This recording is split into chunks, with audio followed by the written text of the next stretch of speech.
Hussein Haridi is a former Egyptian assistant foreign minister, and he joins us live now from Cairo. Thank you so much for joining us, Ambassador.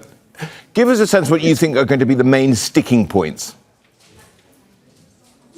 Good afternoon, sir. The main sticking points in the plan, the Trump's peace plan as a whole, or in the upcoming talks in Cairo? I think in it's Egypt. Definitely in terms of the mediation, in terms of what the two sides can perhaps agree upon and what they cannot. Okay, I believe there are several sticking points in the Trump's peace plan. The most serious is, of course, the call for disarmament of Hamas. The second thing is that the Palestinian agency or the Palestinian body that would run day-to-day affairs in Gaza under the supervision of what's called or what has been termed in the plan the Peace Board that would be chaired by President Donald Trump. The third one is the establishment of the International Stabilization Force.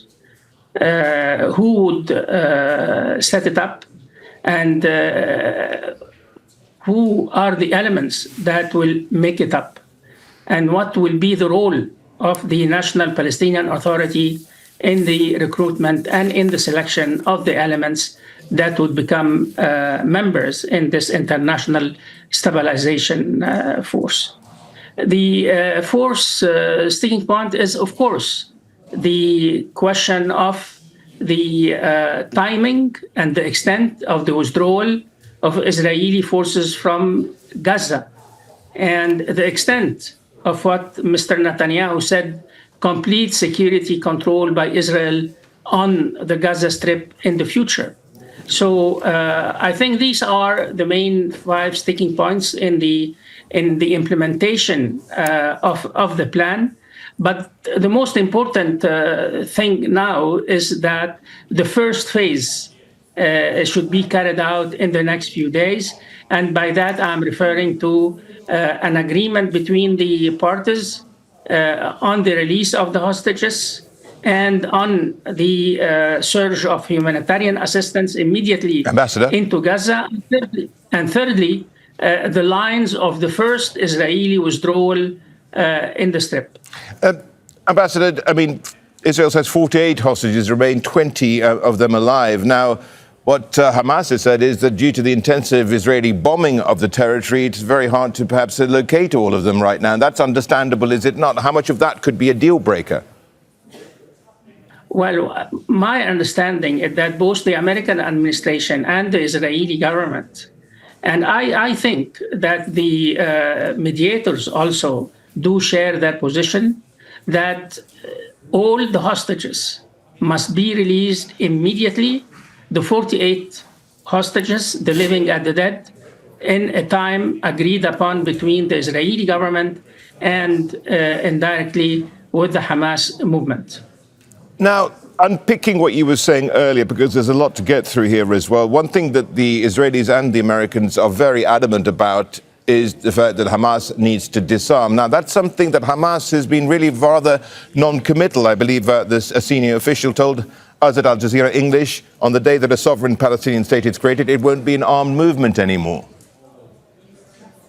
Well, definitely we have to take into account everyone recognizes that Hamas today and in the future would never go back to Hamas before October 7th, 2023.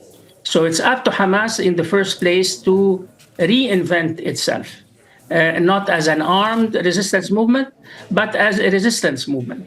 This is the first point. The second point, as far as calling for disarmament of Hamas and that the and that Israel would supervise that. I guess we have, on the Arab side, on the Palestinian side, we have to redefine what we mean by disarmament and how we are going to go about it. And on the other hand, we cannot speak, the position, the Arab and the Palestinian position should be, okay, in principle, there is no disagreement on the ultimate disarmament of Hamas. But in what context?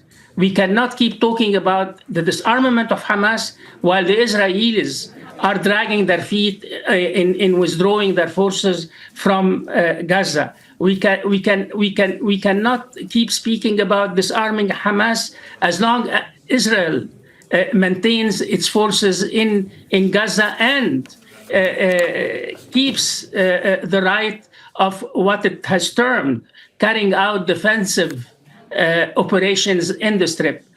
We cannot separate the two, and this should be the Palestinian and the Arab position in communicating, in contacting the American administration concerning this particular point. Ambassador, thank you so much for your time. Hussein Haridi is a former Egyptian Assistant Foreign Minister. He's joining us there from Cairo. Thank you, sir. Don't miss out and get the full picture. Subscribe to Al Jazeera for reliable news and expert insights. Like, share, stay ahead.